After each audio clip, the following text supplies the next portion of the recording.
Welcome back, everyone, to the Deadlock Fight Night presented by Intel. As we are on DFN number 18. Ridiculous amount of months we've now been working this show. Everybody.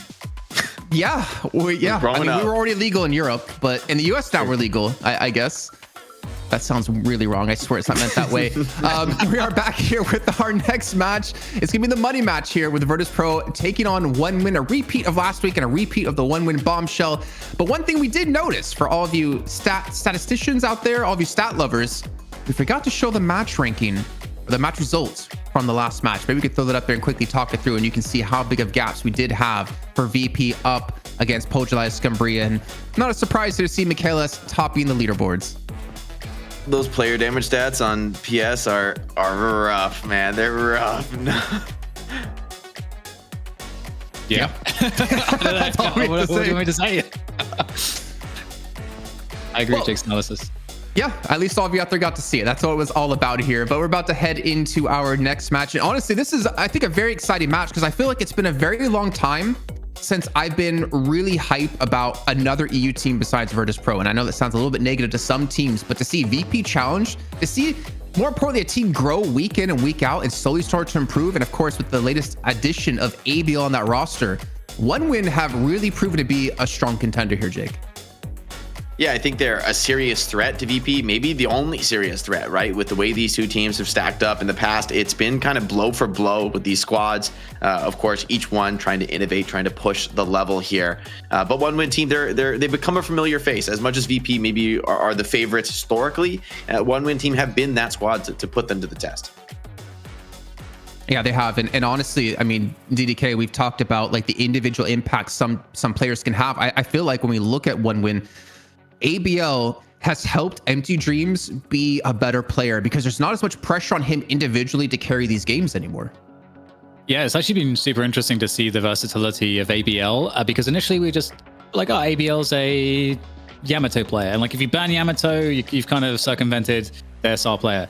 But then it turns out he can actually play like Pocket like insanely well, and basically any playmaker like Calico also like to an extremely high level, and that created a very interesting dynamic because we saw then priorities shifting where they would pick like 3 playmakers and they would give the most important one, or at least have ABL be the central one that will get as farmed as possible in their kind of stack of playmaking heroes, and so it's really interesting how ABL's been leading the charge in that respect and how everybody else gets more space because of his performances. And so I didn't expect to see that level of versatility, but like ABL is really, I feel like before, the way that we had the excitement with Play With Me's name, I feel like that's now ABL instead. Yeah. You know, you know what? You're very right. You hit the nail on the head there. ABL has definitely become that for me, and hopefully it doesn't have the similar fall off that Play With Me has had in the past. But we talked a lot about the One Win roster. Well, I'm going to take a look here at the breakdown of the team for you guys and get you acquainted with everyone on the roster. Yeah, and that is obviously not it, but hopefully we can get that on your screen here because we talked a lot about ABL. We talked a lot about Empty Dreams, like the 2 star-studded lineup for the team, but also we can't forget about Overseas, Xenon, Flammable, and Zanya on top of that. Like, they have, honestly, a very star-studded lineup, and Overseas, I think, kind of gets overlooked sometimes because he's a ridiculously strong Great Talent player as well. I think this team has balanced out really well, especially with some of these like more spirit heavy carries. I think being a bit more dominant since the 3-lane map. And so with ABL and Overseas, I think they kind of fill that together. And then Empty Dreams, I think, has just really been impressive on a lot of these, like maybe a little bit more gun damage tracking oriented carries.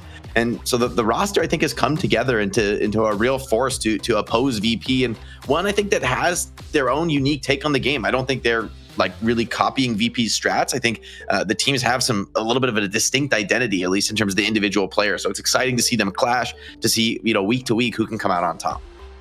Yeah, this is quickly becoming for me, Dan, like the highlight match every week when it comes to EU. But we'll go ahead and take a look at the history of DFN EU and kind of see where our winners were. And obviously VP, I think it's like 7 weeks in a row. Let me quickly count. 1, 2, 3, 4, 5, 6.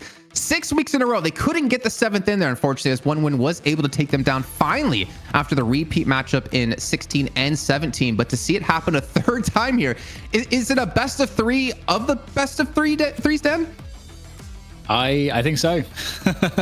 It is funny though, like the hydronation challenge is impossible, I think, to achieve. We probably might not see anyone else make that happen, but VP made a good run of it. I think for this region, honestly, it was super impressive to even get their streak like that. But yeah, now it is kind of unclear. I think today will be established really well where these two teams actually sit, because VP, they lost in the previous one, and they get kind of an advantage in that sense going into this week, where they understand like how they lost. And for one win they won. So should they change anything? Probably not. They should probably still try to approach things with the same strategy. They don't yet know how VP will respond.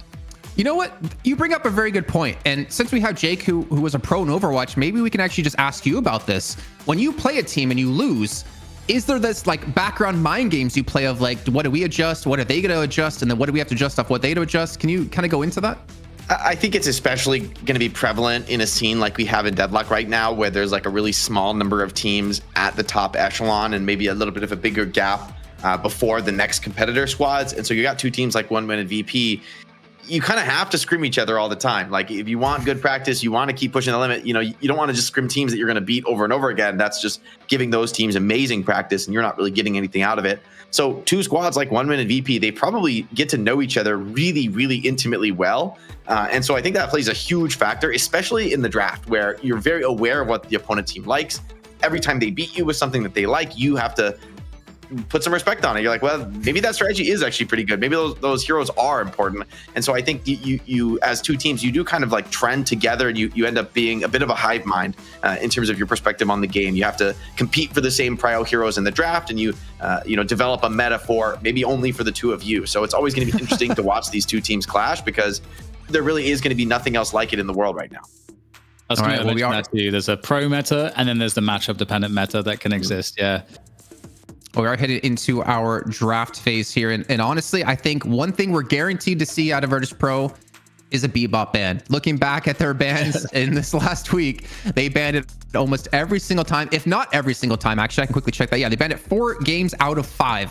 And for good reason. Because if they want to play Vindicta, you cannot play the Vindicta into Bebop. And we've seen Michaelis just last week punished by it. That was Savannah's fault. Yeah, and it's interesting because overseas can also play like Great Talon really well, and like you guys were saying, we have a meta, or like the way that things are right now with the 3 lanes. Great Talon's like a great pickup, and also works, I think, really well with the way that OneWin can play the game. But they're going to open up with the Sinclair ban, and with VP, are we expecting a Yamato ban, a Calico ban, or a Pocket ban? Bebop. I feel like those are the 3. Bebop. Okay, it's got to be Bebop. Do you want to ban Bebop? I wonder. I'm curious to see what VP do. Okay, they are going to ban it. I mean, it is a very value hero, and I think with maybe how much they want to play Flyers, maybe they just feel like you're just never going to get the Vindicta plus Bebop. Maybe Bebop is just like that good. Like it is like a pure first pick at this point in the game with how much we've seen it dominate games. I will say this though, is that I want to see the adaptation out of Virtus.pro against the Bebop, like when they play against it, but I also want to see their adaptation against ABL and the fact that you can play Calico, Yamato, and Pocket to such a high degree. I'm kind of curious where that route is going to go, and I believe that was a Calico first pick coming through. And of course, we've seen ABL just destroy people on it. Yeah, if he plays it. Oh, go ahead. Tons of tempo, like the ability to tower dive. I think, especially Guardian dive in the early game, as soon as your ultimate is online, pretty potent for the snowballing potential for the Calico. Also, think Calico has a lot of build flexibility, so it makes sense as a very early draft pick. Can be a carry. Could also, if you don't have like quite that good of a game, you can still end up being useful as a disruptor. I think VP will probably still be looking for the Vindicta. I think there is a world where you make an argument against it because it was exploited against them last time. But maybe they feel like, oh, they have a way to deal with that this time. But I would expect to see it maybe on like the 3rd pick, like before the ban wave. But VP, they tend to pick like more frontliney based, like late game kind of based setups. Usually, I think the Abrams is like very important for VP. So I wouldn't even be surprised to see Abrams coming in that third pick, and maybe they deprioritize Vindicta a little bit and just like, oh, if it's not banned, it's not banned type of philosophy. I mean, I also think this Bebop ban sets themselves up to play double flyer. Like in like they could easily take Great Talent again. I also wondered, does OneWin value the Vindicta that much? Is it likely to be stolen from VP? Like if VP feel like they're the only team that wants to play Vindicta and other people aren't going to take it from them, they could just drop it in a 6 pick, right? And like not prio it early in the draft at all. I think Great Talon may be a little bit more contested historically. I can tell you from my little handy dandy database that I have, OneWin have not played Vindicta in DFN. And they didn't play it in that best of 5. So maybe, yeah, no pressure to pick Vindicta considering that OneWin aren't going to play it. They could ban it, but like maybe, I don't know that VP are that dependent on it. I think it's like a nice to have, but Michaelis as a player, it can flex to anything. So I think it's really smart to get it later, but the talent goes earlier. So now VP forced to deviate from the draft from last game. Dan, I'm looking at this and I'm thinking to myself, well, a Holiday obviously would be a good pickup for VP because they have a swap. You need to sort of initiate with that. But at the same time, you do have to think about the Pocket and the Yamato because as you pointed out and as you hinted to, OneWin picked Calico, Pocket, and Yamato last week and no one was sure of who was going to be on who at that point.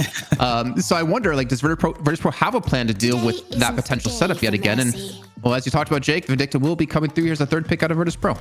Yeah, they want it earlier. I think those callouts are great though. I would love to see a Yamato for Virtus Pro. I think it would fit really nicely. It would, add some of the spirit carry you're losing with losing Great Talon. I think pretty solid against Great Talon actually. Like once you can, get that flying strike connection and get on top of the Talon, it could be hard for Talon to slip away from you. I just like the Yamato in general in this meta with like getting super snowballed and getting a bunch of Sinner Sacrifice buffs on you, even with the nerfs to that playstyle. I just still think Yamato is great in the late game. Maybe a little bit too slow for VP's taste, but then again, I don't know. I just think the character's so good. I'd like to see them play it, especially against the Calico Paradox as a core that can actually stand up to those initiations. What's crazy is that out of every match they've ever played, they've only played Yamato 6 times within DFN. They have like Wraith on 11, Warden on 19, 7 on 15, Paradox on 15, Geist on 22. It's definitely one of their lower picked heroes, but I believe if anyone does play it, it's going to be D-Mov. Well, OneWin saw the same value, just got rid of it. They felt it would come down on this pick as well, and maybe it's not quite as obvious of a fit for OneWin's draft, since they already have Calico for the front line, they have Great Talent for the Spirit Nuke. Maybe they weren't going to utilize the Yamato as well. Ooh. Is there a world where Obi Kim is actually playing the Vindicta and we see Michaelis play Pocket here? Because people kind of forget he's also a really good Pocket player. Like that's, again, going back to the flexibility that VP has as a roster, that's always something you could see come out of this team. And I hope I'm not jumping the gun. I hope we actually do see it so I kind of sound smart, but I'm probably wrong. Yeah, I mean, Michaelis has been spamming it, so I feel like it's probably more likely for him to play it, but I think that's definitely a possibility. And OneWin tends to not necessarily have like a balanced draft. Usually they do lean towards the more disruptive, more playmaker-y heavy draft. So I could still see a Pocket coming through pretty soon for them because that is still something that VP could pick. So that, yeah, there's the Pocket. You want to take that away because Yamato, Pocket, the Calico all now tied up. And OneWin, the interesting thing is that VP banned Kelvin, and I wasn't actually so convinced myself that OneWin would mess with Kelvin. I actually feel like it would have been more of a boon for VP against what OneWin might be playing. I wonder about a Wraith here for OneWin as like a hard stun to break the 7 ult. Could be good at catching Vindicta. You can only run from the law for so long. Holiday. That's wow. So they're going Holiday and Paradox. I mean, I think this, if anything, this is like taking this from VP as much as it is like the pick that OneWin really wanted. But we've seen teams do this in the past, and it hasn't looked that amazing to me. But then again, I think it is always like an explosive draft. Like maybe you snowball the game, and Holiday, I think you could be played as a bit more of a carry. We don't really see that very often, but I think is a possibility. Maurice and I got your back. And it does fit that style again, where OneWin want to get in the opponent's jungle. They want they want it to be the case that they'll get the first tower, and then the pressure just never ends, and VP always have to react. That is really how OneWin like to play, or at least have won against VP in the past. So I think Holiday adds to that play style quite well. I don't want to be overseas right now if he's on the Great Talon. Because you almost bet you're going to have, I mean, it's probably going to be a Warpstone Mo and Krill, but like a Phantom Strike Abrams and a Warpstone Mo and Krill is going to be like, all right, do I even get to play the game at this point? Oh. I think it's a really nice Viscous pick, right? With the overemphasis on playmaking from one win team, I think Viscous is a natural counter to that, with the cube being the best save in the game. I think roll is going to be incredibly high value this game. There's like a lack of just raw gun damage burst on one win, at least so far. They have one more pick. So killing the ball is going to be really hard. I think this actually looks like a phenomenal Viscous game. So, again, it was already bad having a Phantom Strike Abrams, a Warpstone Mo and Krill, and now a Warpstone Goo Ball. I don't think Overseas is going to be allowed to play in the air at this point in this game. It doesn't seem like it. Yeah, he's going to have to stay back. I also think the laning phase looks pretty scary for VP this game, with Abrams and Vindicta lane. And then I assume, I'm not sure who's going to go with who, but one of Viscous and Mo probably with Seven and Mirage. You know, Dan, we talked about the adaptations that VP is going to make. Viscous might be that adaptation. Looking back on their picks, they didn't play Viscous once in the one-win bombshell. So maybe this is an adaptation to like that hard carry potential out of ABL and Empty Dreams. Yeah, I think so. I think it's a great call out. It is the major differential between, because the drafts otherwise look pretty similar in both. Obviously, the picks aren't necessarily identical, but the whole style, the strengths are kind of leave it in the same areas, so that the strategy can be the same for one win. And so it makes a lot of sense that VP would have something to deal with that. I think Geist was also is a great pick for one win. The fact that Geist was like last pick is also kind of funny, given how good Geist has been, how high the value has been. But yeah, I still like one win's draft. I think I'm a bit of a fanboy based off of last week, but I'm curious how the Viscous pick could change everything. I mean, VP have 6 control skills, or like every single character on their team has some kind of like lockdown control. I think it actually looks kind of scary for one win team. Like for somebody, like even for somebody like Geist, who can be this scary frontliner, you get rolled on by Viscous, you get eaten by Mo Krill, or picked up by Abrams. I mean, there's so many ways to like set up into stun combo. I think it's actually going to be pretty scary for one win team to split on the map and be alone, which I think their draft emphasizes. Like somebody like Pocket is like a really scary Pocket game. Once Abrams has Phantom Strike and Mo has Warpstone, like it's actually going to be kind of a problem for Pocket, for Great Talent, even Calico to like play their ways out of situations if they're just getting chain stunned. Interesting. So we can see Zanya going to be on the Calico, Empty Dreams going to be on the Pocket, and that means ABL. Does that mean he's going to be on the Great Talent, or is that Overseas? I would assume. Oh no. Oh, it is. So it's going to be ABL on Great Talent. Sure. And I mean, it's kind of like we've kind of forgotten about it, but ABL, we did initially see him with Aegis Aurora, I believe, playing Great Talent, and he was still ridiculously strong on that hero as well. So again, if we're talking about flexibility in teams, credit has to be given to one win team to kind of match up to VP.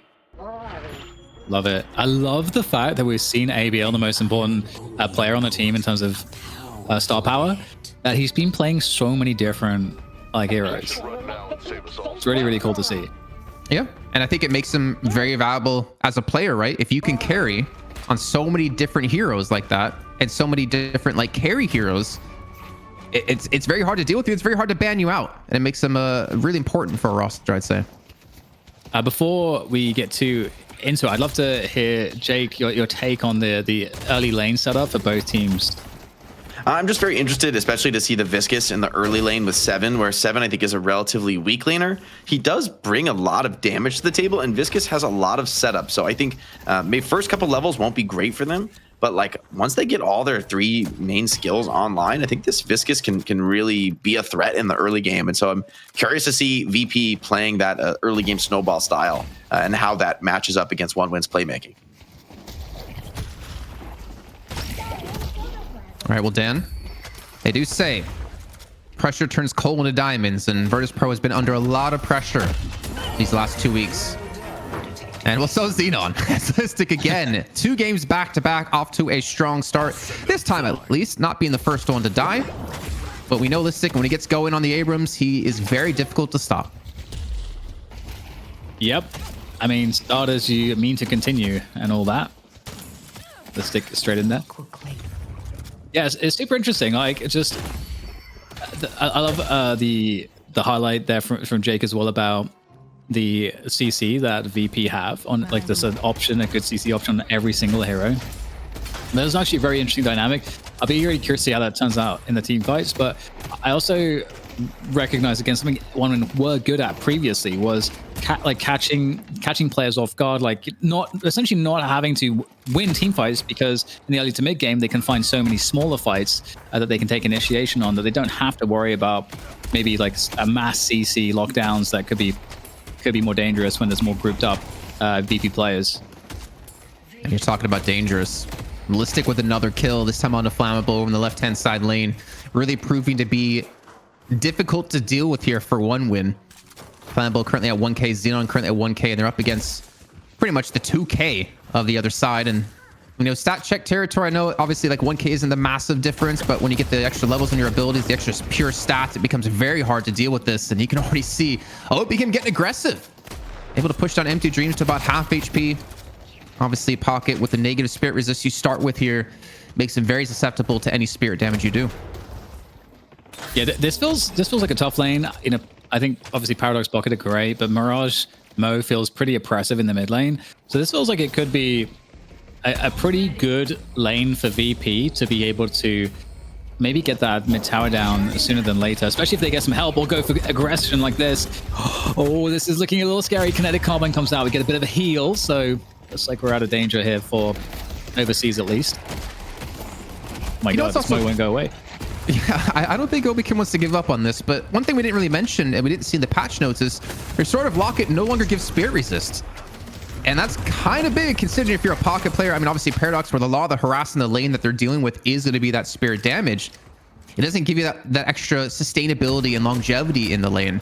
Makes it a lot more difficult to survive. And Virtus.pro, I mean, on all fronts have been pretty much aggressive here, pushed up on every single lane. And we're about to start hitting that 3k mark. ABL actually currently sitting closest to it at 2.6.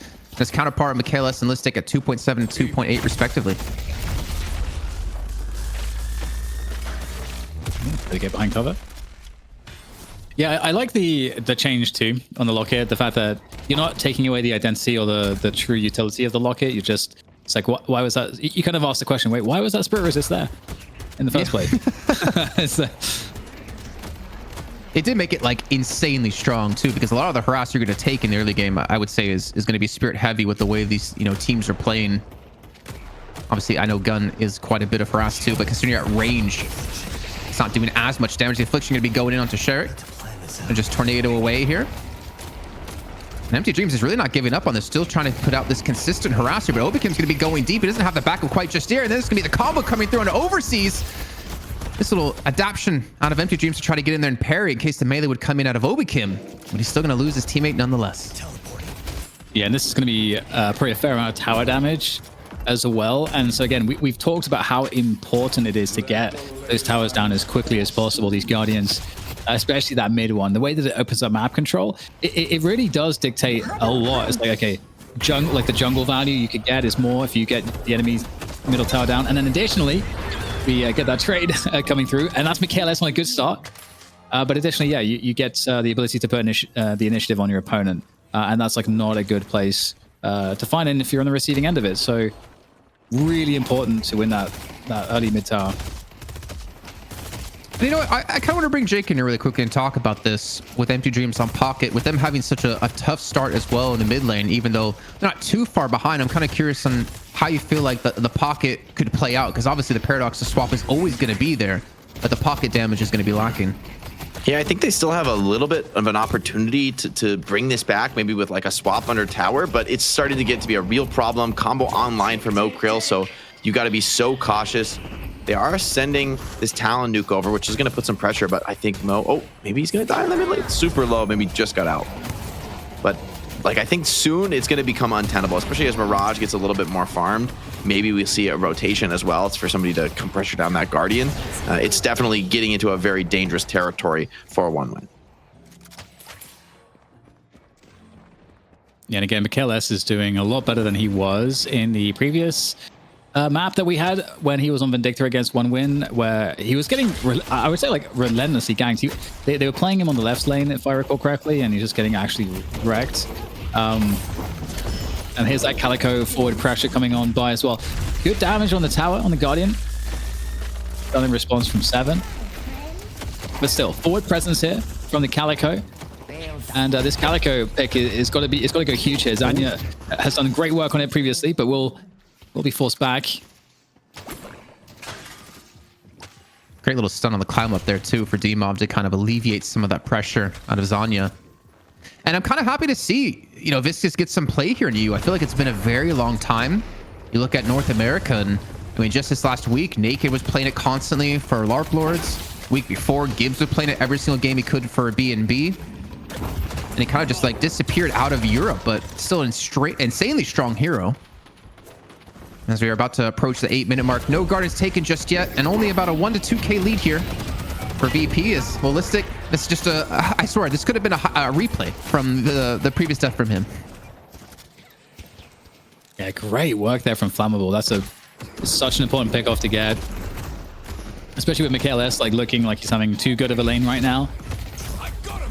And speaking of which, this Mo from Obikim has been indomitable. Just is so difficult to take down. Gets some extra damage on the tower as Rocket makes an escape. Empty Dreams gets out of there, and yeah, this mid tower. Oh, here comes the bird. That's all straight on Obikim's face. Is there a follow-up here? Empty Dreams looking maybe to go for the pursuit, but it looks like he is not going to be the fight. In fact, Reed takes him down instead. And Michaelis gets Xenon. Listic gets Flammable. That's 4 quick kills in quick succession here for Virtus.pro. Able to get to a 4k lead now, and you have to imagine some Guardians are going to start to fall here. It looks like they're just going to head back over in this left-hand lane. Michaelis is going to be trying to farm up any of this minion wave. And Listic, I mean, we saw him do this last game. He just lives in the enemy jungle. He'll be taking away these Sinner sacrifices. And honestly, I feel like we're still on the early days of this change to the Sinner sacrifice and to the 3-lane meta.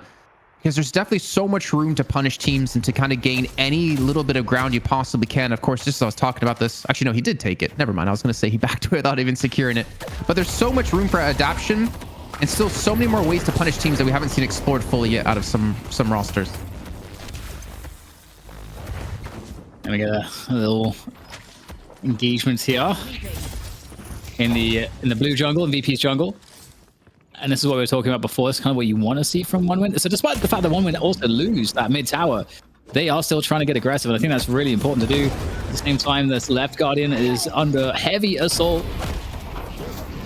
Holistic is going to get taken down. Bit off a bit more than he could chew. Michaelis still putting the pressure on. Might still have Assassinates online. And I don't know, all is pretty low right now. I'm a little bit afraid. We know how insane Michaelis can be. Zanya was able to turn around a kill onto Zergi over in the subway on the right-hand side of the map. It looks like ABL will be able to create some distance here. Zanya eventually going to fall, but you can see D-Mob under some pressure. No more charge shots left available here. And all in all, you know, OneWin credit to them to be able to get some kills off of the aggressive play they had inside the enemy jungle. That was an Affliction coming in out of Empty Dreams, trying to force anyone back, secure the Sinner sacrifice. Doesn't get the +3 from it, unfortunately. But at least denies it away, more importantly. Gonna play under the tower here.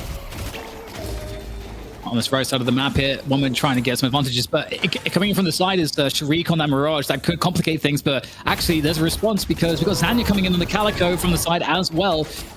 Although Michaelis will take down a Flammable on the left side of the map. It looks like there'll be a disengage here from OneWin, so they won't get the Guardian on the right side, and there is enough of a response, it seems, to deter that. And right now, Listic, he's picked up the urn. He's going on the great journey, on the great delivery. Yeah, I think he's going to wait for that seismic slam to come up before he actually does go for the engagement. For me, it's about watching OneWin team. What do they do here? If they overcommit towards the urn, that could be an easy Guardian taken from Michaelis, leading to a flex slot. Owls will be coming through, looking for some early damage here, trying to catch out onto the Mirage, and that's going to be the connection on a Sherrick, but the cube will be coming through to keep him alive, and the retreat is immediately pulled out of Virtus.pro, but the chase is going to be here. That's a great lasso coming through onto D-Mob, and he has no cube left, and he has no life left, as he will fall. You just love the combos there off of the lasso. Speaking of which, though, no lasso available. Listic there with a big fist in Holiday's face. Disengage as the battle rages on, and it looks like VP are in a little bit of trouble here. You can see Listic's not too aggressive, doesn't like the look of this one. He's going to back out there because OneWin will take an extra kill, and tower's gone down too, so that's a nice win. And in the meantime, there might be an opportunity to get this mid tower. The big rotation there from right to mid comes in from OneWin. Oh, Obakim's got to be careful. You can see that tower very low on health. The reinforce is going to be here. Not to mention the Urn going to be picked up out of Zanya. He's going to try to run it in, but we can see on the minimap Dmov and Listic going to be there to deny it. I don't know if the turn-in will eventually go through, and you can see, there we go, Listic on the charge through. Able to catch out Zanya. That's going to be the Urn now dropped, and Zanya's going to fall. Not to mention a bag to pick up on top of that. And this could eventually be Virtus.pro actually taking the Urn themselves, but the fight is going to continue. The swap comes through onto Listic. Dmov with the goo ball is just punishing Overseas left and right. It's like watching Sonic the Hedgehog here. And 1win, at least able to get 2 kills off of the back of this, and the fight is going to continue as Obakim's going to rotate through. The Urn still be contested quite heavily, considering it's only worth 3k this early on. I'm surprised to see both teams really want to fight over this objective. Yeah, and it seems generally that 1win have had more players in position more of the time in this fight overall, and they're continuing to reinforce this one off the rope. 3 players are coming from 1win, so VP in trouble. However, Zergi's ult is going to do a fair amount of damage here. That's going to ward away everybody's huge connection off of this cloud form, and that is a problem. Storm Cloud is just really hurt everybody here for 1win, but still, Zanya able to get 2 off of that one, but Michaelis, Listic, and Zergi, 4 kills to follow up with, and so VP turned that one right around off of the Storm Cloud. I don't know how many, I don't even know what the trade was at the end of the day, except I can see Virtus.pro were able to get 5 kills, and I know Zanya did get the Urn turn in, but I think Virtus.pro are still going to be pretty happy about that trade, able to get themselves the last Guardian of the game. Obviously, flex slot already in their hands, and 1win able to secure a flex slot earlier on, but that was hectic, and I think that kind of shows for me, Dan, the urge for both these teams to win this game. I think that was more of like, not a smart play, but it was like, we don't want to be the team to back away. We don't want to be the team to give this one up. We want to continue to fight and come out ahead in the end. Yeah, and it's pretty cool as well. Well, maybe hold that thought, question mark. Okay, no, we're going to get a disengage. That said, there is a pursuit here, and we've got some good chasers here on the side of 1win. Mo goes into the ground, though. Can't find him after that. And yeah, you can't keep going after that. That's like 1win will still hang out, though, in the jungle, and we'll still be looking for fights. So I can't even make that point I wanted to make. It's very selfish of 1win, but they're going to continue the pressure. And at the same time here, Jason, we got this left side tower going down. Yeah, the backup's not there in time. I believe Listic, something you mentioned in the first series, how you can use that seismic slam defensively, and I think he got aggressive to take away again the center sacrifice, and then use the charge, use the seismic slam just to escape. So investing a lot of his resources just to deny a little bit of power up you get that eventually snowballs into a massive power up. And Virtus.pro and 1win, only 2k separates these two teams about 15 minutes into the game. We're all tied up in objectives taken as well. Insanely close game, as they're going to be caught up by the paradoxical swap and will eventually be killed off here. And now the push into that right-hand walker could be possible, because Listic's the only one left to defend against this. In the meantime, VP actually have a lot of players towards that mid position as well. And okay, they've managed to find ABL. I don't know that he's going to escape. Great flex shot there from Michaelis to finish off ABL. And they can disengage off of that now that 1win's attention's been attracted. And there's a lot of jungle on the map for both sides at the moment. And I don't know, do you think it's a good moment to bring Jake in here? We've got a 15-minute mark just hit, and the teams are fairly even. It's a big fight now over this rune. Pretty significant coming in, but Mo wants to fight even without the ulti. So, I mean, once again, these two teams just going for the knockdown drag out, like just being willing to engage and really valuing that early game lead. VP, I think, drafted for pretty heavily in this game, but so far, 1win have been keeping up really well despite the stun threat from VP. And you know, Dan, one thing I feel like we see teams make mistakes on is overcommitting to some of these fights and not realizing the game, for at least in my eyes, is about the objective control. It's about taking as many objectives as you possibly can, pulling teams in one direction, like a fight on the right-hand side of the map, and then seeing someone like Sharik go to the left side and get the walker. But 1win, I feel like they've gotten really smart in this case, because ABL, they said, you know, we don't need you there. We're going to go ahead and send you to the left lane to deny that split push. And for me, that's kind of what one of the big strengths of Mirage is, your split push potential. So keeping him in check is really preventing Virtus.pro from getting that next flex slot and the next objective taken. Yeah, there's so much happening right now. It's crazy across like both extremities, left and right. But the Antonin is the current situation here for 1win. They're trying to find a way to deliver that. But VP, they got 4 players in position, 5 players in position. So this does open up some split pushing opportunities. The lanes mid and right are very pushed here for 1 win at the moment. So maybe they are not going to be continuing to push. I like this. So Empty Dreams pushes the right lane. Someone has to deal with it. It's actually going to be Shark to do so. He teleports over to the left-hand lane so they can actually contest the urn now. So either you're going to take a lot of damage onto that walker, or they're going to get an advantageous fight. And we can see the push going to be coming through, looking for the turn-in. Shark needs to teleport over, and a great puddle punch actually denies the turn-in from coming through. But this fight is going to go crazy. And turning around, Demov, Azanon rather, on that Geist is looking very challenging. There's the stealth swap though, coming in just in the nick of time to keep him alive. Flammable is going to go down here in the fight. Does not look good for 1 win, regardless of that health swap. They're still going to fight on though. Everyone's in the mix at the moment as VP are committing fully into this fight. And unfortunately, 1 win, they're pretty spread out right now. They're all the way in the back line. They do get 2 kills in that back line between ABL and Zanya, but it is now VP as a ball moving towards them, trying to take care of this. There's a combo to lock down ABL, and this is the problem. The ball of VP is very difficult to deal with. And interestingly, I don't think 1 win came away super badly off of that, but they are beginning to lose quite a bit in this soul lead. I didn't actually see who turned in the urn off of that.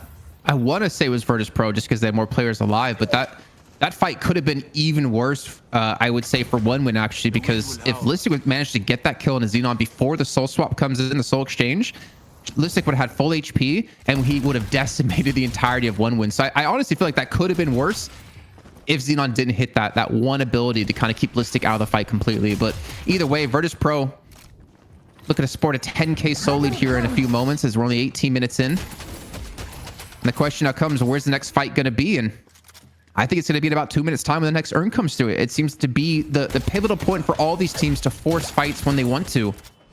And I might have to bite my tongue on this one because it's actually going to be on the right-hand side jungle. They catch up. Someone trying to go for the center sacrifice is going to be Demov. Obikim's going to be there to help out. That's going to be the paradoxical swap to come through and the combo on top. But do they have the damage to finish him off? And, well, yes, that's the quick answer of this one. But at least Empty Dreams able to respond with the kill onto Shark. In the meantime, Zergy going to be going head-to-head against Xenon in the left-hand side lane while the fight still continues here on the right. And that's a major fight to have happen.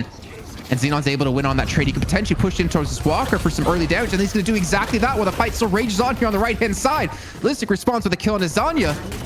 And Flamboy's trying to go for the chase to Obikim, but he can't hit the bounce pad correctly. He gets bounced around and eventually forced to retreat away from this one, as Virtus.pro have to send some resources to that left-hand side lane to prevent that walker from going down. Dude, someone called the casino bodyguards. The fight that was going on for way too long by the center sacrifice, and VP once again looking like they're coming out on top. In any of these like more protracted team fights, they seem to have a lot more to kind of win these ones out. More tank ability, again, more CC as well available. So these team fights, yeah, they don't tend to really be working out for 1 win, but 1 win are managing still to keep their farm in close parity with VP despite this. And we're going to try to juke this with a kinetic carbine here on the escape. 1 win, can you get away from the mole? Looks like the mole is going to fall back for now at the very least. And just taking quick stock on who has these souls, like looking at the soul distribution. Empty Dreams is doing a very good job keeping up with Sharik, who's also at 21k at the moment, who is the highest on VP's side. And we looked at how good Michaelis was doing in the early game. He slowed down a lot. So yeah, things still looking really competitive, at least in terms of the individual hero power. And I feel like games like this are so difficult and really test the grit of a player to be able to keep your farm up when there's just constant fighting left and right. And I think we've seen Empty Dreams kind of be off towards himself to go for some solo farm where the rest of his team fights a bit to create this lead. And well, the lead might not last much longer here as Obikim going to get the combo over onto ABL, who does escape this one. The urn's still going to be dropped here as both teams going to be fighting out yet again. This is looking like exactly like the first match of the day, except it's a lot closer between the two teams, and it's continuing from that initial laning phase into 21 minutes into the game. Shark, in the meantime, going to continue to push this right-hand lane out, and it looks like both teams might retreat off the back of this, but for how long is going to be the question here, Dan? Yeah, they're already going for it at the moment, and the pursuit is on. One win looking to catch the urn as it makes its way across, and that's going to have to get tossed here. Wow, Listic is pretty weak at the moment, but he's in the basement, and they're not going to keep engaging on him because Listic has his teammates here up above, fighting it out, looking to try to deal with the remainder of 1 win, and a lot of them are very, very softened up at this point. It's looking quite bad. Oh, that's a fantastic connection off of the burrow, right? And now it's looking like problems here potentially for VP in this basement, but it's Dan. weird here. Listic's going to turn in the urn. Zergy's pushing the left lane at the same time. This is a massive win for Virtus Pro. You trade 1 for 1, but you're going to get a walker in a flex slot, and you get the urn turn on top of this. Virtus Pro now up to 126,000 souls, almost a 20k lead off of a very scrappy fight. The macro play was stupendous, and even if Zergy goes down, it does not matter. The damage has been done. It certainly has, and wow, just like that, just looking at the soul differential, that's a 16k difference now. So it really is trying to extend, and I think the plays that you were just describing have a lot to do with that for sure. And with that said, have been really good at sort of dynamically farming as they rotate across the map. I think that's been one of the strengths that's really kept them closer to VP, because VP are coming out the better in almost every single team fight.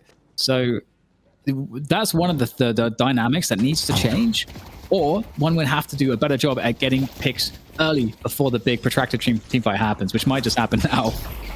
Is this the new team deathmatch mode in Deadlock that's been pushed on the latest patch? Constant fighting from these teams, no objective fighting whatsoever. We're in the jungle yet again here. As the battle continues to break out, Virtus Pro able to get the better of Overseas, and the window that maybe OneWin had to really snowball this first game is starting to potentially come to a close. ABL luckily still at 20k souls, but Flammable is going to get caught here. No charge available just yet for Listic. Flammable's going to create some distance here with that jump pad, but the damage has been done. They've lost 2 players, now a third. This could be mid-boss being taken here momentarily for Virtus Pro. And OneWin, you have to escape from this or just drag this out long enough for for those respawns. Yeah, it doesn't look like they're able to drag it out for too much longer. 4 players down. It definitely feels like it would be a great time to mid-boss, and that is exactly what's happening, just like you described.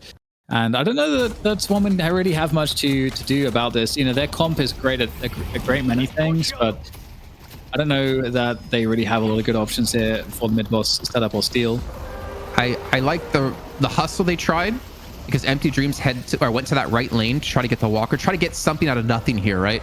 But then Sharik was able to get there in time to prevent it. He instead teleports to the left lane where it's already been shoved, so there's no chance for him to go for it. And maybe this is a perfect time to bring in Jake, actually, because this has been a bloodbath. This has been crazy, hectic, non-stop action in 23 minutes. I cannot believe it's only been 23 minutes, but you got to give us your thoughts on this match so far. I just feel like Obakim has been the centerpiece of this aggression. I mean, seeing him on the Mo has been really impressive, where traditionally I think he's playing more of the supports. We talked about him being the center of the team. I mean, with him on a more active role like the Mo Krill, the rest of the team is right behind him in this like really intense aggression. And so many of these combos have been successful in getting opening kills and starting team fights and beyond even the initial combo. Sometimes we see Mo at this point of the game just basically be a walking combo. He's pretty farmed on the Mo Krill. Like, he's relevant in the whole team fight, and it's honestly starting to get to be a problem. We got Phantom Strike now for Abram, so the pickoff threat is really massive from Virtus Pro. Oh my god. Speaking of Phantom Strike on the Abrams, Listic leading the charge there on that one, and they're now able to pick off OneWin piece by piece.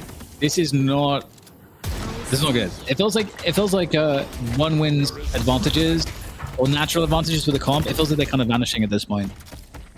100%. I mean, look at the soul differential too. I mean, Empty Dreams, he was the shining star of OneWin with the amount of souls he had, 25k, but he's barely ahead of D-Mov, of Obakim, and Mikhail S. Sharik. 30,000 souls. He's kind of gone under the radar, but that's mostly been due to the fact that he's been stopping these split pushes that have come through, giving him an entire lane for free, and no one can 1v1 him anymore. Zanya immediately falls, and so does the rest of OneWin. Listic, yeah, he'll go down for Virtus Pro side, but he has the Rejuvenator, so he's not too worried. The second walk of the game will be taken, and ABL is just trying to escape for his life, but he has no chance. And Virtus Pro are going to crack open the base of OneWin here. Yeah, and it's funny because one of the dynamics that Jake was talking about it in the draft is like, oh, it's going to be really hard for OneWin to siege VP. It's like we've never seen that. It's like, yeah, we're not going to get to that point. Yeah, it's not going to happen. So looking pretty good for VP now as they clean up the remainder of the walkers, and it's hard to quantify some of the impacts some of the players have had. Like Sharik has been really insane on the Mirage this whole game. You can see how far ahead he is on the farm. And that's had to have made an enormous difference in these fights. No way. Look at this. Just no way. Dancing circles around Xenon. How did he turn that around? That was so smart out of Xenon, because he debuff removed the Jin marks. and then engaged on him and had the advantage in that fight, but he couldn't connect the shots, and Shark played around that box perfectly, and the rest of Virtus Pro are playing pretty damn perfectly here. It's looking to close out the game here, Dan. Yeah, it's like looking like it's going to finish very similarly to the previous game, which was felt very stompy. This was pretty close, but then they just got to a certain point, and once again, VP, they just don't look back. Incredibly good team. VP is so good, and this Mo, I think Jake had a great point here on that Mo. Maybe that's something that has to be banned out, we'll see, but this is going to be the first map looking like it's going to VP, who are on the comeback here. They wanted to retake the throne. The patron is... It's on like 2%, and no, they're gonna pull it out. Michaelis comes in. There we go. That's map number 1 for VP. One did everything they could to stall it out, but it was never going to be enough. Michaelis, the last remaining member of Virtus Pro, comes in last second, killing off the patron and getting them the first map of the series. And honestly, Dan, it looked pretty close early on. But at one point, it all just went the way of Virtus Pro, and there was no stopping in sight. Yeah, I actually wonder if it comes down to that mid lane. I feel like OneWin couldn't get that early game momentum that they normally get off of a very strong mid lane. And that mid lane was very imbalanced if we think about how difficult it was and what they're up against. And who was one of the stars of the show? It was the Mo, who was in the mid lane for VP. I think Jake hit the nail on the head, and you know what? We'll just bring you back right now. Obi Kim, you talked about being the centerpiece of the team, and honestly, it feels like Jake, it doesn't matter what hero he's on, he always seems to kind of be the centerpiece of the team. Yeah, I was really particularly impressed by the Mo this game, and I think was a dynamic we've seen happen a few times in some of these strong mid lanes, where even if they're not necessarily like sweeping with tons of kills, the fact that they're winning early in the mid lane, Obikam takes that win and gets super active on the Mo. Is in all these early game fights. Sharik takes that mid game win, a mid lane win rather, and then snowballs it into ridiculous farm. Had like a really early siphon bullets, and like you guys said, got to that point where he's defending every kind of split push, and then he's still getting active in the fights. Of course, being Mirage, a great hero for utilizing that farm in the late game and being able to do multiple jobs at once, essentially, pretty uniquely in Deadlock. So you got to give a lot of props to VP for playing this faster pace style, for reacting to the success of OneWin. I think the Viscous pick looked amazing this game too, especially in the early game, like those cube saves, turning fights around with the ball. That one big earn fight with both teams like heavily committing on the first earn. I think the reason they both committed was because it was just right next to the drop off. So the value of the earn, even if it's only 3K, if it's right next to the drop off, like it's like such a value. So you get 3K in like 2 seconds if you get to pick up the earn. So both teams doubling down in the early game, and VP, I think, just being stronger at that, being better and more prepared for that type of engagement. And Dan, that was honestly, it wasn't necessarily the closest of matches, but it was still such an exciting match between these teams. And one thing we looked at when it came to the draft was the double like pick comp with Flammable and Overseas, with the Holiday and the Paradox respectively. But the thing is, looking at it, it's not like they were able to really net too many kills off it. Yes, we saw Flammable. He got 2 kills on Listic in the laning phase with the lassos. And yeah, we did see a couple of paradoxical swaps come through, but it feels like the pace was set by Virtus Pro for the most part in this game. Yeah, it does feel... I am wondering I'm wondering what is the true impact of that mid lane. It feels pretty outsized, because I don't think that the comp or the potential for OneWin to get aggressive or to do well like is in question. We've seen it time and again, but it just seems that, as you say, because VP were taking that mid guardian first and they were able to win that lane pretty decisively, and then they get to basically dictate the pace in a lot of these fights. Like OneWin was still trying to do it, even though they didn't have as much map control. They were still trying to force the jungle invades and the jungle ganks, and it just wasn't as successful as I feel like it normally would be, perhaps in large part due to the fact that they struggled so much in mid, because normally they are able to win the mid lane and then they're able to convert that into some like side lane ganks before we kind of get into that jungle invade territory or portion of the game. We didn't even get to see that from OneWin because VP were able to just defend the lane so effectively. And Michaelis also had a great start on one of the side lanes, which is also something that has not happened previously. And previously it was the case that when we were able to target him, but they didn't seem to have the space to do that this time. Man, I really want to take a look at the match results as well to kind of see where the breakdown of damage was coming from both these teams. I mean, Sharik on the Mirage was just a thing of beauty. But to be fair, looking on the other side, it was ABL. I mean, we talked about him as his individual impact as a player, putting up 35K, the most in the lobby. But all that damage doesn't amount to anything, Jake, if you can't confirm those into kills and you can't take objectives. Yeah, I think the damage is even a bit deceptive, right? Like one item I've noticed in the meta right now is Fortitude is just like really highly valued by these teams. I think being able to like get active, get into a team fight, live on a low amount of HP, and then not retreat to base and stay on the map, stay a threat has been really important. And so ABL doing a lot of damage with the Spirit Nukes, but like you said, not able to confirm the kills, not able to win the team fights outright.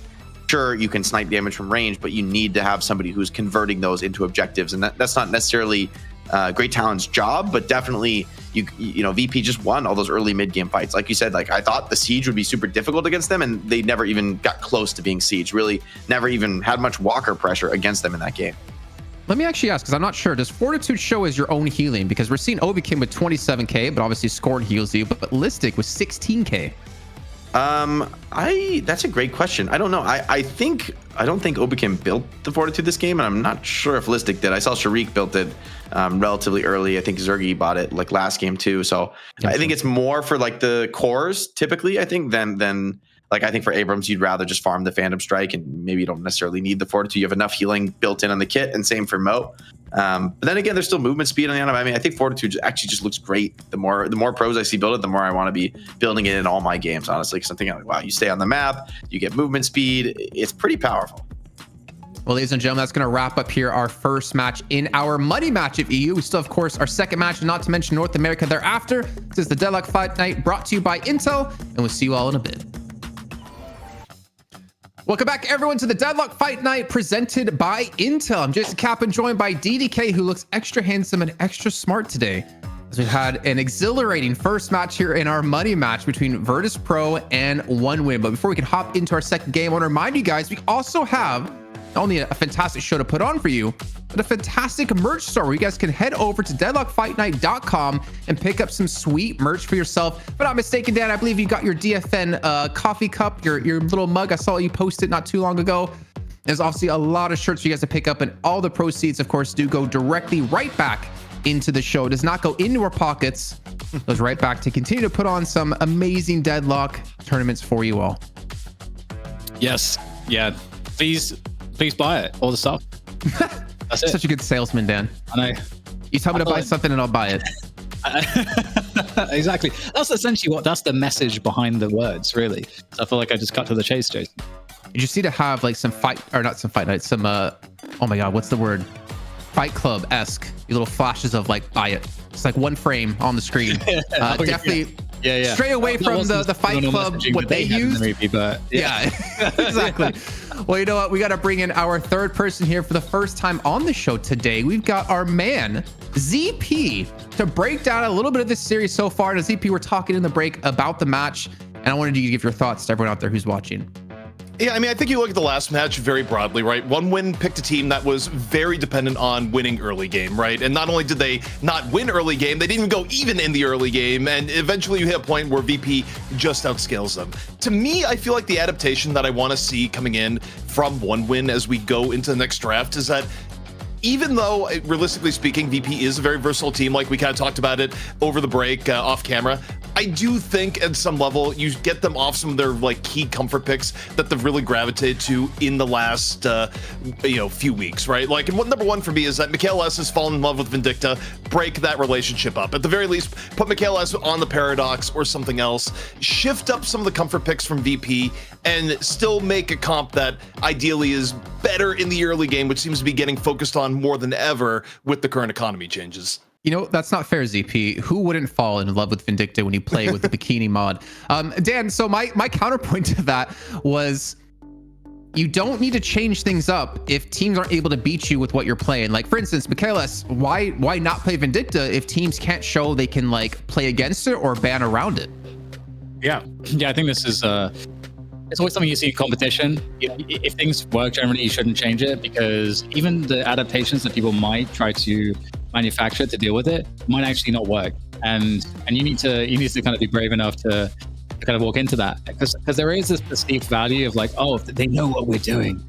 it's like, okay, well, yes, but you need the next extra step too, which is effectively executing a counter. Just because you know what we're doing doesn't mean you can beat it. It's the TLDR there. Hey, to be clear, I'm just saying you ban the Vindicta. Like, you don't need any input from Virtus.pro here. You force them to move. Like, if you're Virtus.pro, you don't want to change right now because everything you're doing is working. Virtus.pro doesn't need the change. I think it's on 1win to try and throw some curveballs in the draft to make VP change.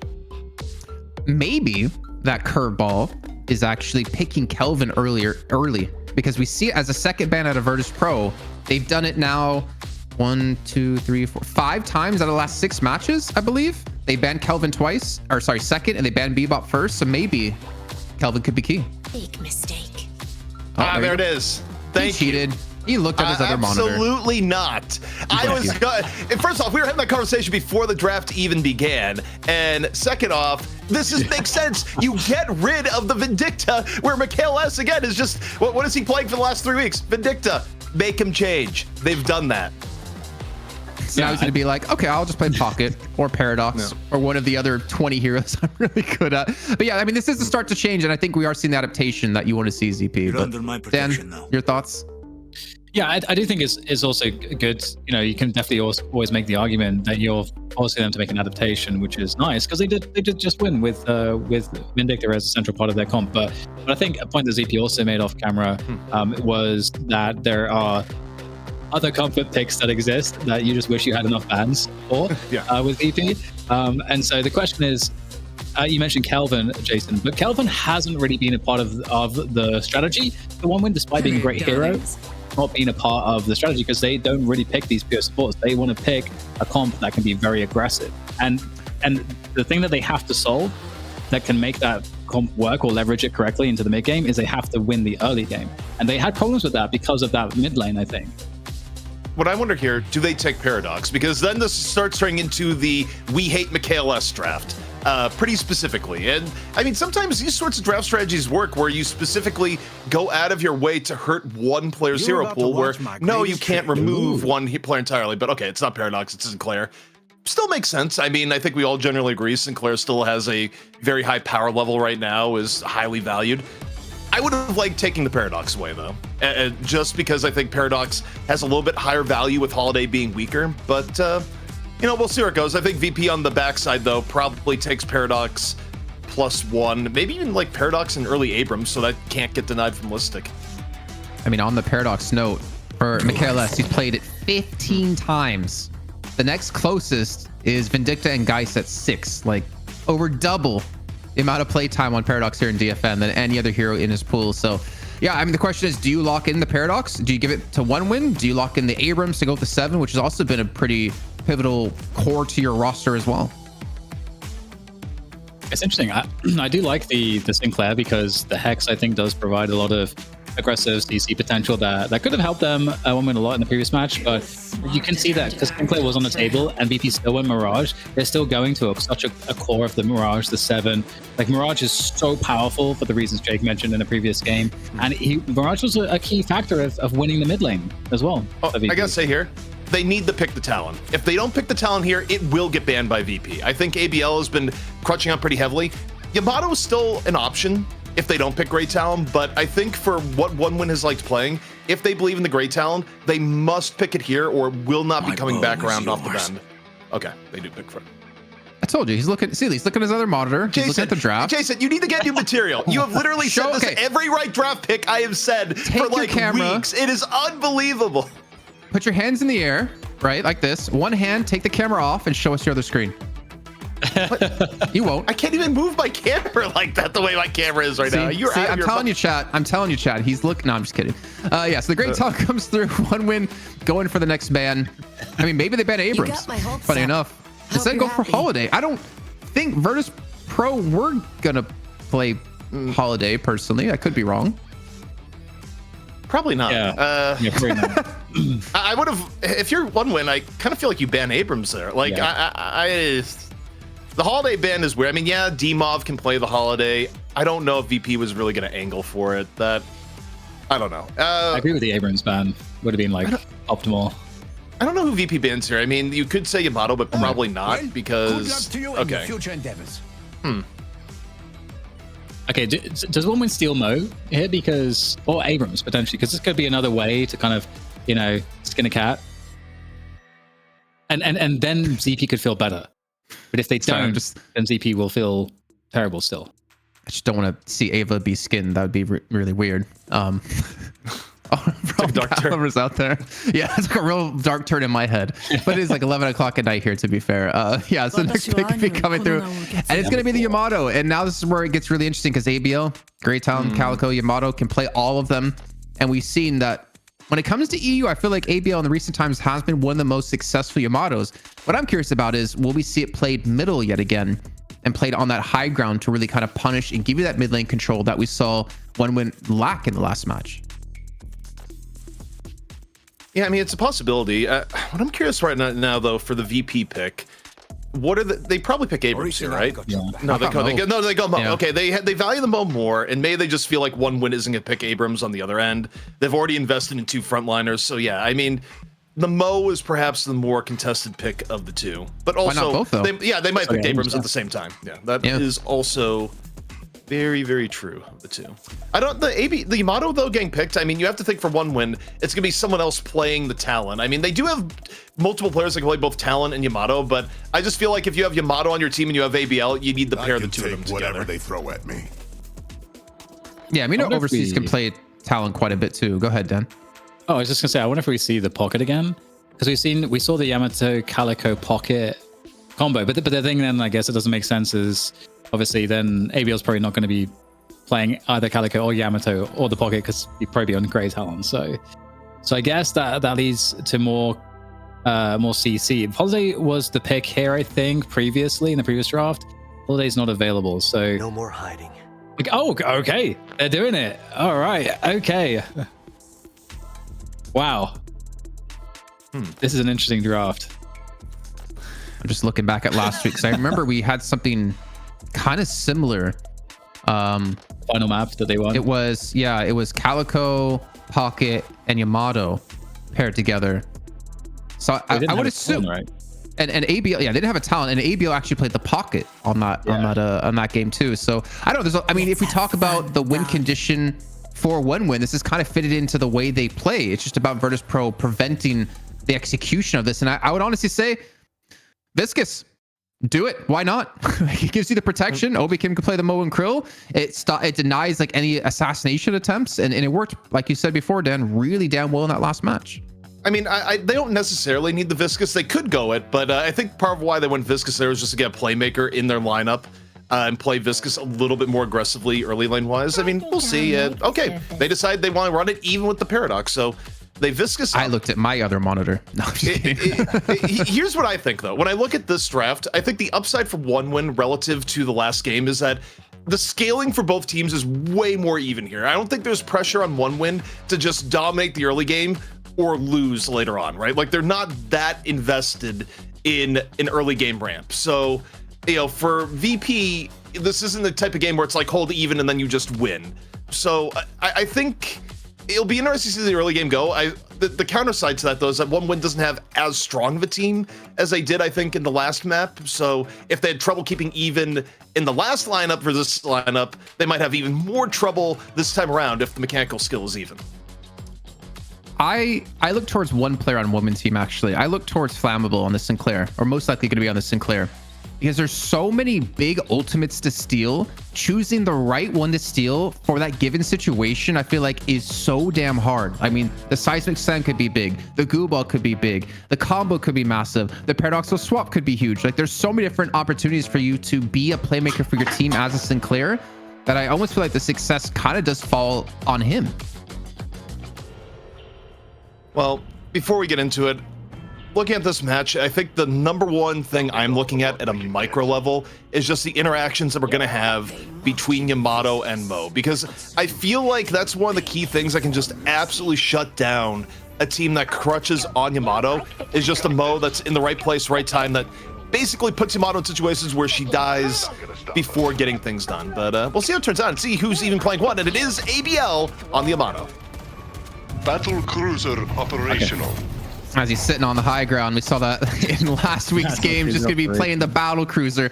Yes, I did go out of my way to make a soundboard for that. Nice. Just StarCraft 1, everybody. I mean, we don't want to get DMCA'd. Just gonna be pelting with the right click from the high ground to really punish any sort of aggression out of Virtus.pro. And I'm sure we're gonna see that here in a few seconds. And that's kind of what I wanted to see out of one win, because that's where a lot of the success did come from, was ABL and the control he could apply. Yeah, and one of the absolute most important things for me here is this mid lane. We talked about it so much. I really think it's so key to enabling aggression for one win, which they have to be able to facilitate early. And they've got the Yamato Talon against the same setup for VP in the Mo and Mirage. And speaking of the Mirage, the Yamato can't find it, and it's an overcommit. Overcommit and a death, but the damage she did was ridiculous. And I look at what Virtus.pro have in the mid lane. I don't think they have anything that can stop it other than ABL making mistakes. They don't really have someone that can go up there and just battle Yamato 1v1.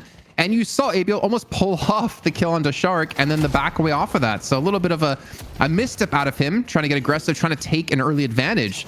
But a great job by Virtus.pro to, capitalize off of that, getting a kill. Yeah, the only thing I can think of is the Jhin Smart maybe will do some damage up there, but that's the scaling on the other regular gun damage is going to suck. But yeah, it really needs to be a win for one win, that lane. So we'll see, we'll track their progress over time. We can see that Sinclair is teamed up with the Geist on the far right lane for one win. And that's the Viscous and 7 lane. And I think we already had this. So basically, we have essentially the same setup on every single lane. The only difference is that instead of the Vindicta, we've got the Paradox here with Listic on the Abrams. Only difference in setup. Yeah, still the same players, and I kind of like that, actually. I think the only swap up we see normally is when D-Mob plays Bebop, and then you pair the Bebop and the Vindicta together in a lane. Oh, yeah. And I feel so bad because I built that up so much and then it just did nothing when we actually saw it being played. Hex didn't come through. D-Mob just gonna back away here. So relatively healthy, though, as they do force their opponents back. And credit to one win this time. Oh my god, did he just get a double? Oh my god. 1 shot, 2 kills. Oh man. Yeah, I was looking at that, I'm like, wow, these guys are pretty deep and they're really low. They need to go back to base. Simple. Effective. Oh, they did go back to base. God. They got gooed. Well, that's a problem. And this might be another problem here. ABL has to get out of here on Yamato. Falling back. Yeah, honestly, I kind of really want to focus on this mid lane if possible with our observers, because I want to see if ABL gets back on top, how does Virtus.pro deal with it? Because we haven't seen that answered yet in DFN. And it seems like Virtus.pro have figured out a way to do so here as ABL, got knocked down low HP, but I don't know what they did to put him in that position. Yeah, I'm also scratching my head. I feel like we're going to need to see, one potential solution could be for one win that they have to win one of the extremity lanes and then they can then help that mid lane. That's one way to do it, but not as reliable, of course. You can see still Obi Kim. Oh, very low. Oh, there's that flying strike, and the mullet is in the ground. It's in the ground. Needs some LiDAR or radar, whatever the hell you need to see stuff that's in the ground. I forget what it is, but looks like it's going to get found. Obi Kim be taking the bomb in the arse, and that's going to be a wrap. I'm trying to think, what is it that they use to see things in the ground? I was thinking metal detector, but I don't know why that would ever fit. I'm going to figure it out because I got. I think it's. What, you guys? I think it's LiDAR. Maybe you can let us know in chat. I know LiDAR uses lasers, right, as a radar, and right now looks like ABL is using his left clicks and every ability he has to take down Virtus.pro as they try to dive under the turret here. And that control has been given back to one win here in mid lane. Indeed. Okay, well, good aggression on this mid lane. This is what we want to see for one win, at least. I feel like it plays heavily into their win condition to be on the winning end of this mid lane early on. And it's interesting, you say, how do you say Yamato? You say Yamato, or how do you say it? Yamato, yeah. Yamato. I feel like I used to say Yamato, like a Japanese anime type name. I should be saying Yamato. It's build that into the cast now. That was far too good. What in the world did I just hear? I did not expect that from Dan. Or the interrupt from the goo ball. Oh boy. Continue. I mean, isn't the battle cruiser? Doesn't it like you can upgrade the ability to use the auto gun? Yeah, you're right. So it kind of fits the battle cruiser. I didn't connect those dots. I gotta Maybe say. maybe it was Yamato gun. I can't do the accent. I'm sorry. Well, we got more pressure on this mid lane. This is looking way better right now, way healthier for OneWin on that mid lane. And in general, I think across the lanes, we saw a lot of kills exchanged. Jason, it was a little bit too much for my tastes. But things looking a lot more calm here between both teams. Much more of parity has been established. I mean, yeah, definitely. If you think back to mid lane, ABL is able to get a lot more control in this lane, up to 4.5k in souls. It's actually going to be leading the lobby just behind Zergy and Demov. And Zergy actually is almost at 5k, which is kind of insane. But considering how things start off for ABL, a good little turnaround. Paradoxical swap going to be on cooldown, so no change up going to be happening here. Rizanya. And it looks like, you know, Virtus Pro, one of the successes that they had in the last game was the extremity lane of Listic and Michaelis. And what a charge here on Empty Dreams, who's just going to cloak away. And he should be able to survive. And of course, just as I say it, the caster curse comes through, and Overseas and Empty Dreams both go down in different lanes. Help me kill the detective. So we've got, again, we've got that good damage in that mid lane. We do have this fight continuing. It's going to be an escape here by Ava. So we might get a good chunk of damage here on this Guardian. There's nothing really to throw at it. Off the top rope, though, we do have an appearance from Empty Dreams flying on through, gliding, soaring through the sky with the barrage. And that's going to be definitely creating some harassment, but really not more than that. And VP will respect it slightly. And things will normalize here a little bit. So I'm just trying to look at the health here right now, Jason, of the respective towers. Mid is looking a little bit weaker for VP. And on the right side of the map as well, good progress there for OneWin. Also, as they fight it out on the right side of the map, but we're back in mid. Once again, Oberkim not having as good of a time as he did previously. And there it is. That mid tower goes down for OneWin. So now what's the response out of Virtus Pro? Because we know ABL is going to live in that jungle as much as he possibly can. Or is he actually going to get aggressive on some of these side lanes? I mean, we can see on the left-hand side, Virtus Pro is very far pushed up. And obviously leaving the lane open to Overseas can allow the Talon to become even stronger. And we already do see ABL pushing in towards the VP jungle. Oh my God, Listic. So yeah, obviously a good start here for ABL, but Listic is just continuing on track with his Abrams, just not seeming to be stopped by, well, OneWin or Pojali Scumbria earlier on. I see creep. Oof. All right, well, we get straight into... Okay, you're just going to go straight into the combo. But we do have some assistance. Overseas has made an appearance on that Talon. However, it just seems to... This fight is taking a very long time. And at this point, you have to know that there is assistance coming for Oberkim. And there it is.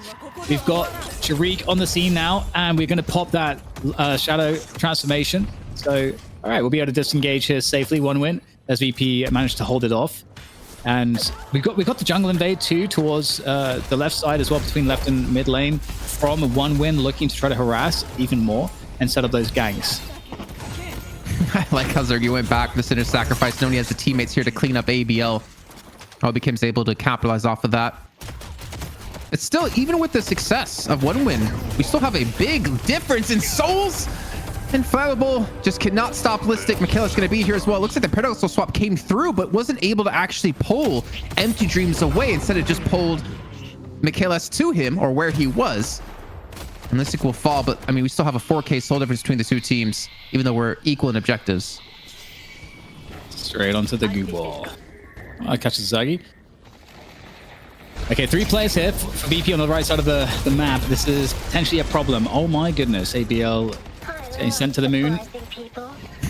And Zenon looking for a health spot. Maybe no health spot available. Just some health to steal. The Divine Barrier popped as well. But that... Oh my God. The steal! The Sinclair ult to slow it down to keep Zenon alive just for the moment longer. Is Zenon actually going to stay alive here? Look how committed. The burrow comes out of the ground. Trying to finish off Zenon. It will happen. Oberkim getting the job done. That's what he was there to do. And Flammable goes down as well. But what a valiant effort to try to stop that game. That Mo on Mo cry there was hilarious to see, but Demov comes in with the cube last second, and so does Listic, and that will be the next Guardian taken. More importantly, the flex slot open up for Virtus Pro. I mean, Listic has been putting on a clinic and reminding us why you ban away or you take away this Abrams. And this is the thing with VP for me. They have so many comfort picks that it's so hard to ban them away, and maybe teams will be like, can we add a third ban so we can deal with Virtus Pro?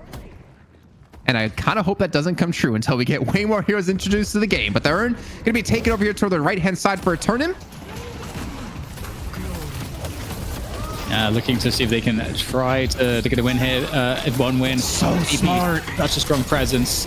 Oh my god, it's just blue all over the screen at the moment. VP annihilating one win around this urn, and it's just it's taking no prisoners. 400 IQ play. Did you notice what happened there? Lead us through it, Jason. Explain. Demov cubed Shark so he could get the turn in without being disrupted. He can still turn in the urn while you're cubed. That was nutty. I actually haven't seen that before. And they get the turn in. They get 4 kills. They might even get a walker. I'm pretty sure they're going to commit off of this. They need another flex slot opened up. And Verdice Pro, man, they came back into DFN with a vengeance. You're trying to shut down one win as quick as they possibly can. Xenon is going to be taken out. Listic is not going to stop the charge. Maybe the return could come through out of Zanya as Listic is a little bit overcommitted. ABL finally joins the party, but they still can't kill Listic. The fine strike comes through, and finally he goes down as ABL is able to secure that kill and potentially more as Michaelis is on the menu. Yeah, you just really want to see them be able to chase down these stragglers, but it doesn't look like anyone else is going to go down here. It would have been on the Yamato, you'd imagine, but sadly, we have now a 15k differential in souls. Perhaps ZP would care to comment on this, on the happenings. Yeah, I mean, you look at why the happenings have come into play. I got 2 factors for you. Number 1 is Listic having the Abrams game of his life, back to back, right place, right time. But also, it's kind of what we were talking about at the beginning, where the impact of having a Mo and Krill on your team versus Yamato actually really, really important, because ABL was getting ahead of the game farm-wise when you looked at ABL's farm proportions, and Obakim suddenly became ABL's shadow, comboing him in something like 2 or 3 fights in a row, and really stopped ABL's ability to continue the snowball kills.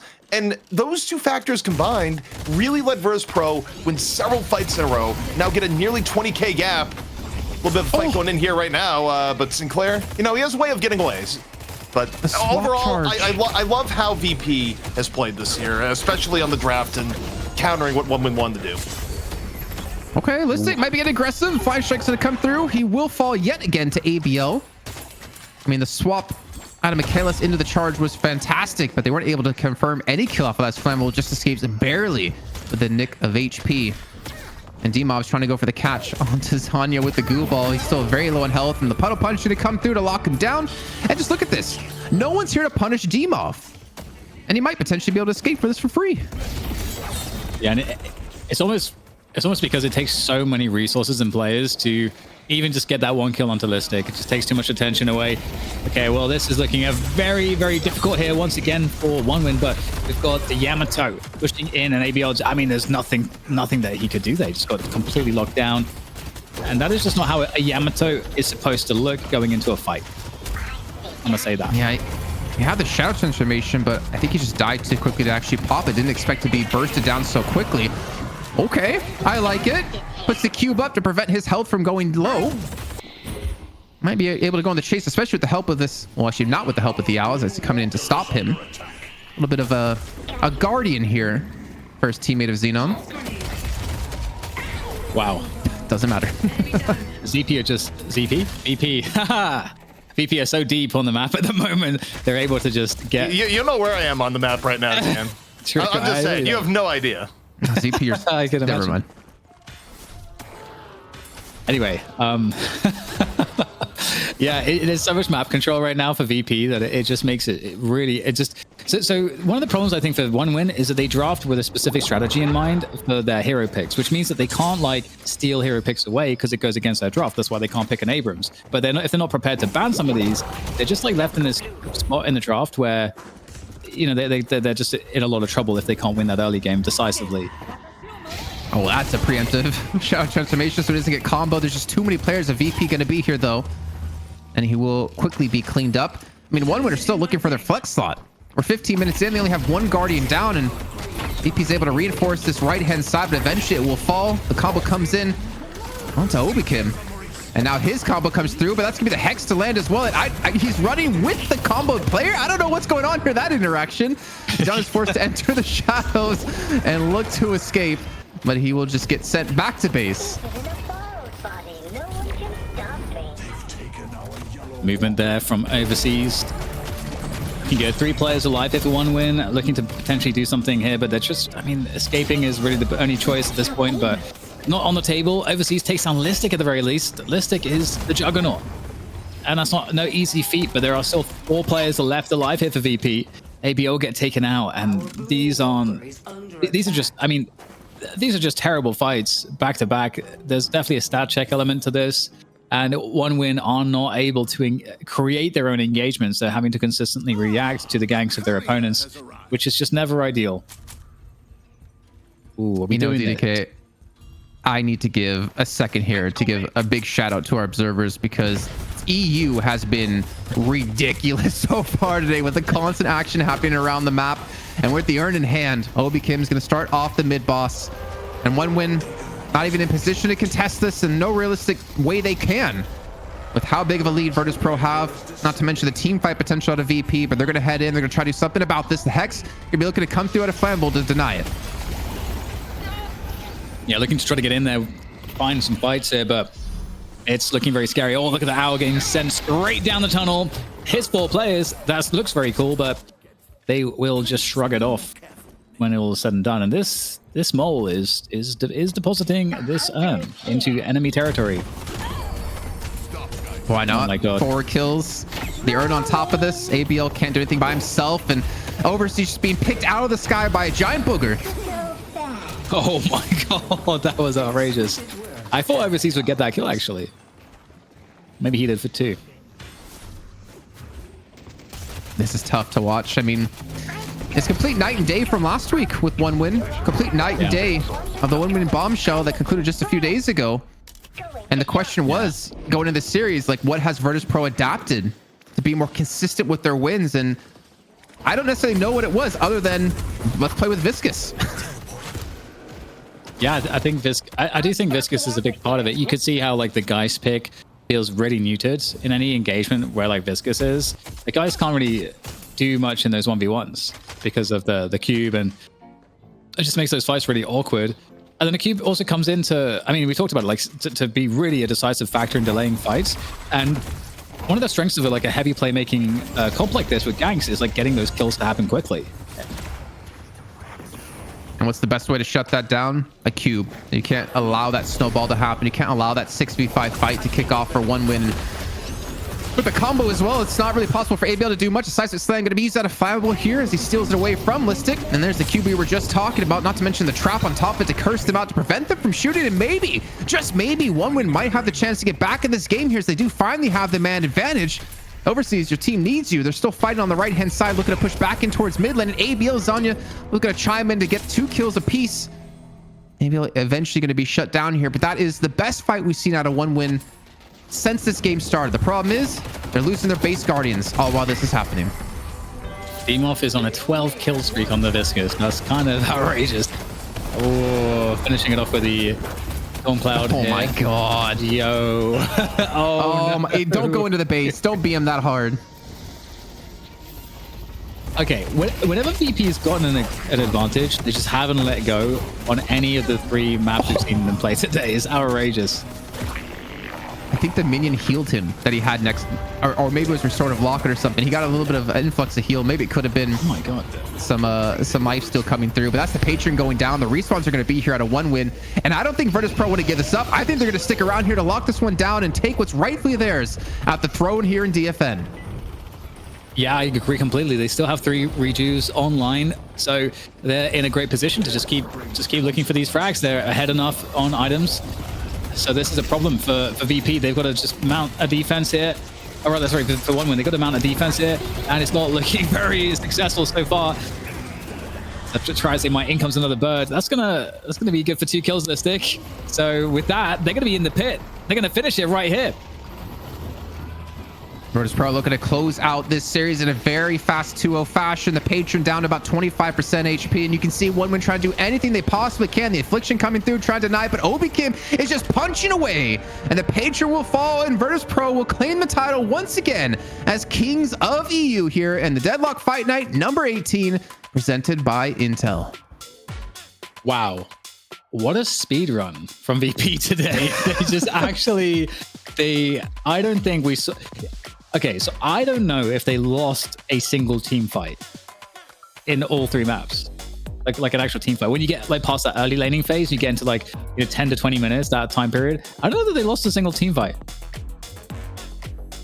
I think I only have one thing to say. The Kings are back. I mean, for me, the sign of a good team is a team who can obviously win matches. The sign of a great team is a team that can fall from grace, lose that title, and come back even stronger. I feel like Virtus.pro are basically Saiyans at this point. They got wounded, and they came back in Super Saiyan 3 mode and completely walked over 1 win in a very fast fashion. Let's just bring ZP in right away as quickly as that match concluded, because damn, that was an amazing 3 matches out of Virtus.pro here tonight.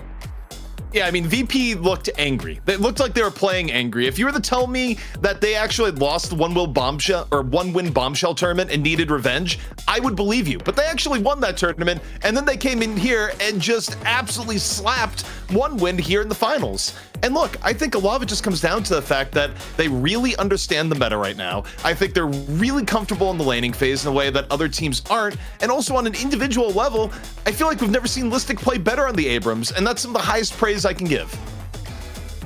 Yeah. Dan, ridiculous stuff. And every time we ever see like Virtus.pro become wounded, lose matches, they always come back better. And the thing is, you kind of forget with how many matches we have a week, how many weeks we've been doing this, that Listic is a damn good Abrams. Oh yeah, like one of the best in the business, if not the best in the business. And it's such a problem how comfortable VP are with the fundamentals. They're very adaptable in how they play their style of play. Obviously, like CP said, they're like really comfortable with they got a good beat on the meta right now. Then you add that to the strong fundamentals, and even a very like specifically designed draft for a very specific type of strat just didn't really work for 1-win more than one time. So they won last week, and it was really close games. But now I feel like 1-win has to try to find a more adaptable way to play. They can't just play this super disruptive playmaking centric type of style, because it's like if you run into a team like VP that can just weather the early game, they just come out behind. All right, well, you know what? We are talking a lot about this series and a lot about one player in particular. It makes me wonder, ZP, who did you potentially choose as our player of the match presented by Intel? Look, it's got to be Listic. Any other choice from Listic would be wrong. And here's what I think it comes down to. Map 1 in the series, Listic, first one to get a kill for VP, gets ahead in his lane as Abrams, and that was really important. When you think about how this match went and how VP got ahead, one of your biggest X factors is if you're playing Abrams, right? Because the term feast or famine gets thrown around a lot when doing esports analysis, but I think it's actually pretty true with Abrams. The fact is that for every great Abrams game you have, sometimes you can have a really bad Abrams game where you almost turn into like a quasi-support Abrams, but Listic got ahead early in lane and just kept presence on the entire way through. And then as you got on the map too, just picked up where he left off. Great early game, constantly getting picks, and worked to disrupt, the part of the team that wasn't getting disrupted by the Mo and Krill that was stalking ABL for half the map. So Virtus.pro basically had lockdown for most of 1-win in one way or another, but it doesn't happen unless you have Listic playing the early game, particularly the laning phase, very, very well. I mean, he did have a couple of deaths here and there at DDK, but I think those were deaths that were more than worthy to have, considering the pressure that he was constantly applying. Oh yeah, absolutely. I mean, like the vast majority of the time, it was very successful. So you don't want to change a single thing, and having that like level of presence and oppression on the Abrams at that time in the game, especially, it's very hard to deal with, because you just don't have the spirit power yet on a roster that's really spirit damage centric to a large extent. If you think about the Talon, the Yamato. Even let's say like stuff like the spirit bombs, like everyone has a lot of spirit damage that gets really crazy going into the mid game. But if you're able to like get that pressure on early, like Listic did, and just basically harm the early laning phase as Listic was able to do, it just puts 1-win in a really awkward spot. It was like the same as the first match. And Oberkim, I feel like, played really well also on the Mo, which is, I think Jake called it out. Like, we're used to seeing him on a support, but yeah, really amazing play on the Mo that was also quite disruptive. Yeah, just to quickly reiterate, this is from the first match of the series. This isn't the match that just played. Obviously, seeing Listic going to be Yeti on the Abrams as well as Obi Kim. I mean, they did replicate the same heroes, except we did see Michaelis on Paradox. So we'll get that up for you in a second here. But I think the first game was so good, we had to look at it twice, obviously, with ABL putting up his 35k in damage. And then the question comes for us and for a lot of teams out there is, what can stop VP? Like, what's the next step? What's the way that you take them down next? And we flirted with a couple of the ideas, ZP, of like ban away Vindicta. We saw that happen. We talked about banning potential Abrams. I think there's a lot of ideas out there, but it comes down to like what team can execute the counter picks, the counter strategy properly. Well, I will say, when you look back at the last draft, probably the worst mistake that got made was going for the mid-round ban of Holiday when they could have taken away the Abrams. Abrams was not locked in at that point, and they gave it away. Like, I'm sorry, you'd rather deal with Mikhail S on Paradox and D-Mov maybe being on the Holiday, because clearly D-Mov on the Viscous was still a terror too, right? Whereas I don't think Listic necessarily has the impact and a frontline role on anything other than the Abrams. So to me, when I'm looking at the draft strategy, I feel like that was probably the most crucial mistake. Also, I spent the last 3 or 4 minutes while you guys were going over points peer pressuring Listic. Listic doesn't necessarily want to do interviews all the time, but chat, I know you want to hear from Listic, especially after a game like this, so I applied top tier peer pressure. He will be our interview when we get to it here in just a moment. That's fine. Doesn't want to do the interview. We don't want to invite Virtus.pro back. That seems pretty fair to me. No. Whoa. Well, just imagine people in esports these days get to say no to interviews. You're contractually obligated to do it, even though we don't have a contract with any of the teams. To be fair, and this I said we'd address on broadcast, VP may not be back next week because Virtus.pro, the org, I guess, has some stuff going on where they're flying people out. So there may be a conflict.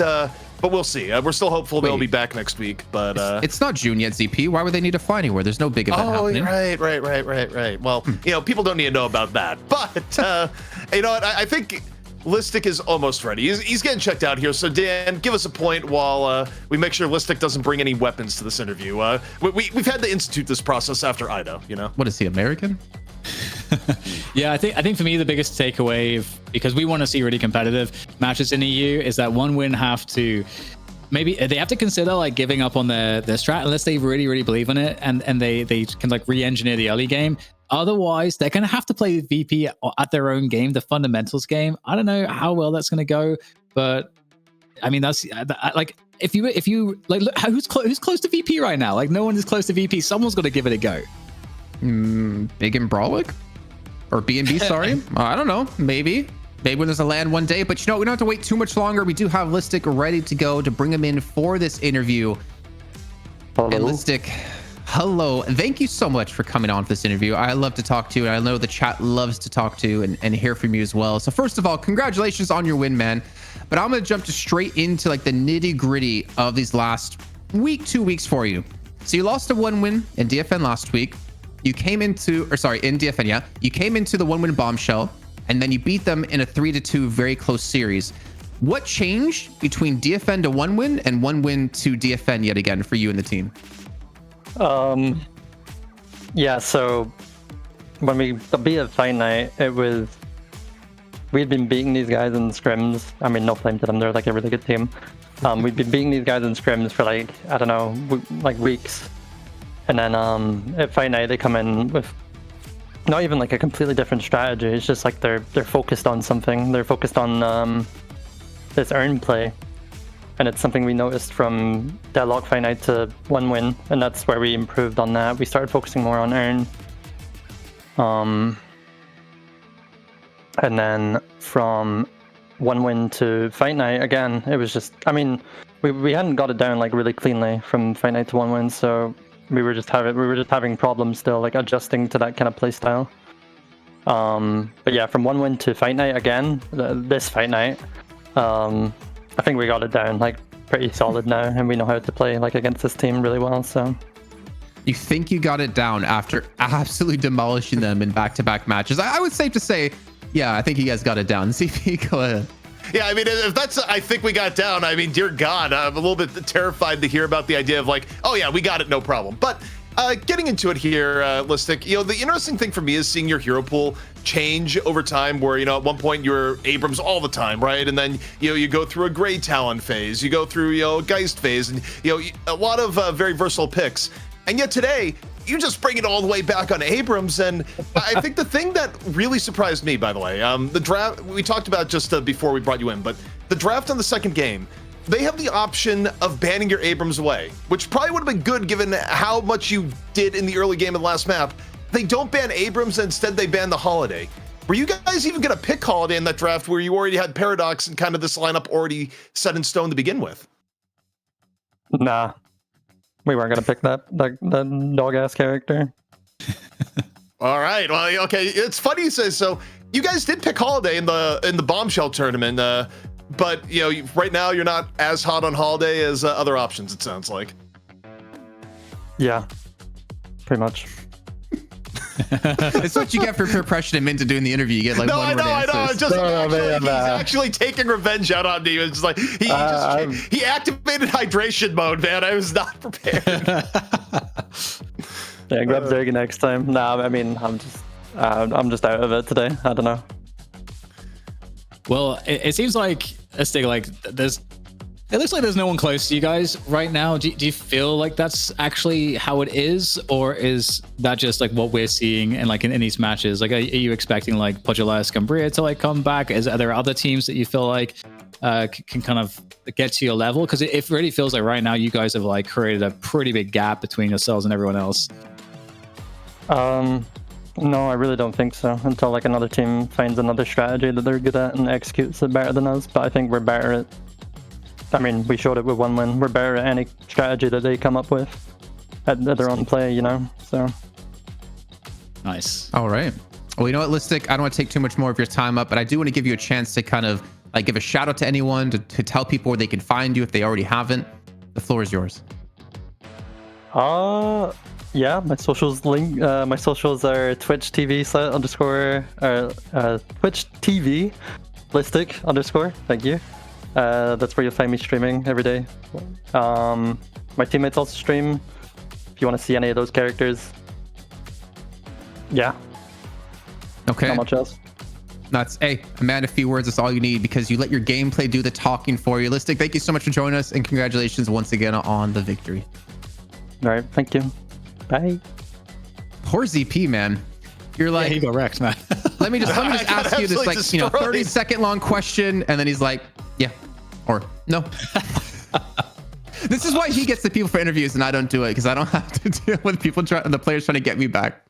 Yeah, no, I mean, that felt a little personal. I mean, I'm sure it wasn't, but in that case, it was just like, you know, a little bit of insight here. You know, I was expecting, it's like, yeah, you know, we don't really like Holiday because of this and this and this, or, yeah, you know, our strategy was all about Abrams. So if they ban Abrams, you know, that would have first more, it's like, yeah, okay. It's like, well, okay, that's where we're at.